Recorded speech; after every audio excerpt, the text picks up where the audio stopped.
ஏகப்பட்ட விஷயங்கள் இருந்தது. அதை மறைச்சு போய் கண்டுபிடிடா. அட நான் அடுத்தவங்ககிட்ட கேட்டால் வந்து நான் இது இப்போ பண்ணேன். நான் வந்து லட்சக்கணக்கான நோட்டுகள் எழுதியிருக்கேன். 40-50 வருஷமா எழுத ஒரே ஒரு பைசா செலவு பண்ணுறதுக்கு நீங்கள் தயார் இல்லை. அவன் என்னங்கிறான், ஐயா நீ என்ஜினியரிங் முடிச்சிருக்க, பிஹெச்டி பண்ணியிருக்க அப்படின்னு சொல்கிறையே, அப்புறம் அறிவு இல்லாமல் ஒரு எம்எம் எப்படி பிரித்தான்னு சொல்லு அப்படின்னா, இந்த பொழப்புக்கட்ட வேலை எனக்கு வேண்டாங்கிறான். ஆக மொத்தத்தில் இவன் சுயநலத்தை வாழ்விக்கும் பொதுநலவாதி நான் இல்லை, மாறிட்டேன். முதல்ல இதோ பார் இப்படித்தான் அப்படின்னு எல்லாமே திருடிட்டு போயிட்டேன். அப்படின்னா தீர்ந்தது. தண்ணி வந்து சூடாகி வரும், அதையும் திருடிட்டேன். Electronic point திருடிட்டேன்.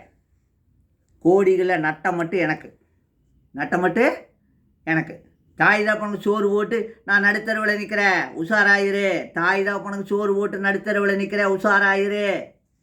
எங்கள் அப்பா கொண்டு வந்தாரா அக்காளுகளுக்கு கொடுத்துட்டு 10 பைசாவும் இல்லாமல் 15 வயசில் நான் வேலைக்கு போய் 3 ரூபா கூலிக்கு போனேன்.